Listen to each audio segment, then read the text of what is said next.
Iran के साथ लड़ाई में बुरी तरह पिट चुका अमेरिका अब मुंह छिपाकर भागने की फिराक में है। ईरान के टके से जवाब और कतर, मिस्र जैसे मध्यस्थों के हाथ लगाने से इनकार के बाद डोनाल्ड ट्रंप मुश्किल में फंस गए हैं और अब वो किसी भी तरह से ईरान से चेहरा छिपाकर भागने की जुगत भिड़ा रहे हैं। खासकर जब से ईरान ने कहा है कि वो 10 साल तक जंग लड़ने को तैयार है, तब से अमेरिका के हौसले पस्त हैं। और अब तो ईरान ने यहां तक बोल दिया है कि अमेरिका सचमुच में शांति चाहता है तो उसे हमारी शर्तें स्वीकार करनी होंगी। यह दुनिया में पहली बार हो रहा है जब कोई देश अमेरिका के सामने युद्ध खत्म करने के लिए शर्तें तय कर रहा है।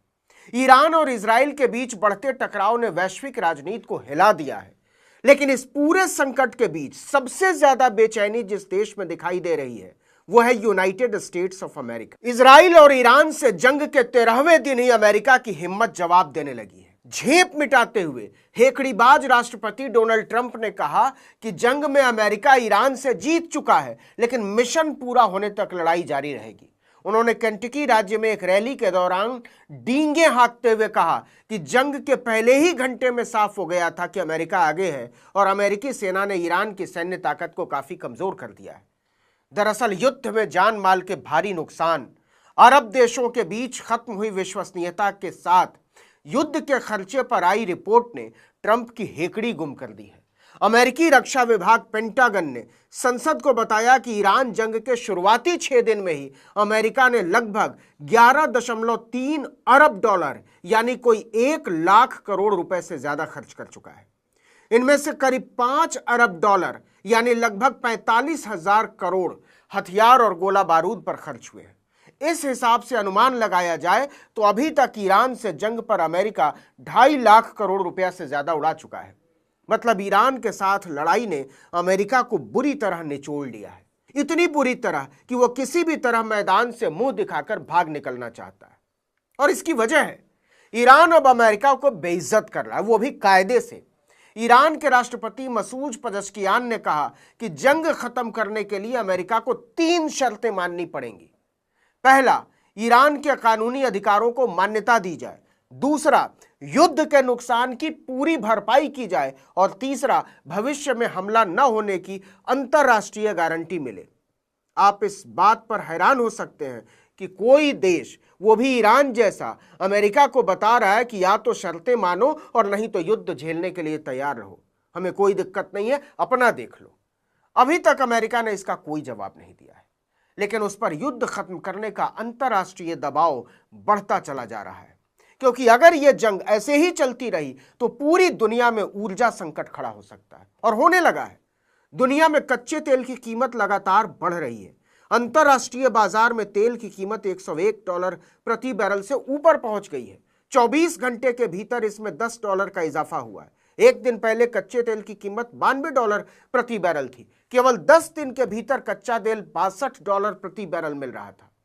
यह बढ़ोतरी तब भी हो रही है जब इंटरनेशनल एनर्जी एजेंसी के 32 देशों ने बाजार में 40 करोड़ बैरल तेल जारी करने की योजना बनाई है, लेकिन इससे बाजार की चिंताएं कम नहीं हुई हैं। एक्सपर्ट्स का कहना है कि होर्मुज स्ट्रेट में जहाजों की आवाजाही प्रभावित होने की आशंका से बाजार में चिंता बढ़ी हुई है। इसी कारण तेल की कीमतों में लगातार उछाल आ रहा है।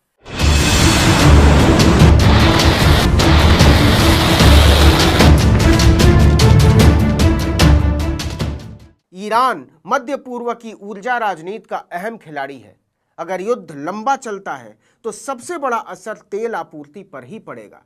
लेकिन दुनिया में तेल संकट के बीच सबसे ज्यादा तेल निकला हुआ है खुद अमेरिका का। मध्य पूर्व में ईरान और इजराइल के बीच बढ़ते सैन्य टकराव ने अमेरिका को बेहद कठिन स्थिति में लाकर खड़ा कर दिया है। एक तरफ अमेरिका इजराइल का सबसे बड़ा सहयोगी है, वहीं दूसरी तरफ वो इस संघर्ष को लंबे युद्ध में बदलते नहीं देखना चाहता। इसी वजह से वॉशिंगटन लगातार तनाव कम करने और युद्ध को जल्दी खत्म करने की कोशिश कर रहा है। लेकिन इस पूरे संकट ने अमेरिकी राजनीति में भी हलचल मचा दी है। डोनाल्ड ट्रंप अलग अलग कारणों से भारी दबाव में दिखाई दे रहे हैं। अब यह बात खुल गई है कि ट्रंप ने युद्ध शुरू तो कर दिया था, लेकिन इसे रोकना कहां है और इसका अंजाम क्या हो सकता है, इसके बारे में कभी कुछ नहीं सोचा। अब अमेरिका को डर सता रहा है कि यह टकराव क्षेत्रीय युद्ध में तब्दील हो सकता है। ईरान के सहयोगी माने जाने वाले कई संगठन और समूह हैं, जैसे लेबनान में हिजबुल्ला, गजा में हमास और यमन में हूती। अभी तक इनमें से कोई भी संगठन उस तरह से खुलकर ईरान के समर्थन में सामने नहीं आया है। लेकिन अगर ये सारे के सारे एक साथ सक्रिय हो जाते हैं तो अमेरिका को कई नए मोर्चे और खोलने पड़ेंगे। वो पहले ही कतर, जॉर्डन, सऊदी अरब और दुबई, बहरीन में ईरान के आक्रमणों से परेशान है।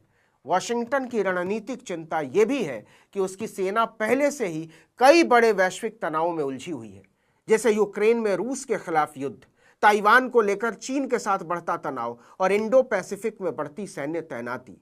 ऐसे में मध्य पूर्व में एक और बड़ा युद्ध अमेरिका की सैन्य और आर्थिक क्षमता पर भारी दबाव डाल सकता है। कई मोर्चों पर फंसा हुआ अमेरिका अभी एक और बड़े और लंबे युद्ध से बचना चाहता है। खुद अमेरिका के विश्लेषक बोल रहे हैं कि ईरान के साथ उलझना ट्रंप की मूर्खता के अलावा कुछ नहीं था। कहने का मतलब यह है कि डोनाल्ड ट्रंप की ईरान नीति अमेरिका के लिए नासूर बन चुकी है। ट्रंप के कार्यकाल में ही ईरान के साथ किया गया joint comprehensive plan of action नाम का परमाणु समझौता खत्म कर दिया गया। कई विश्लेषकों का कहना है कि इस समझौते से पीछे हटने के बाद ही ईरान अमेरिका संबंध तेजी से बिगड़े। खुद रिपब्लिकन पार्टी के भीतर भी ट्रंप की स्थिति लगातार कमजोर होती जा रही है। पार्टी के कुछ नेता मानते हैं कि ट्रंप की आक्रामक विदेश नीति ने मध्य पूर्व को और अस्थिर किया है और अमेरिका को इसका भारी नुकसान उठाना पड़ा है।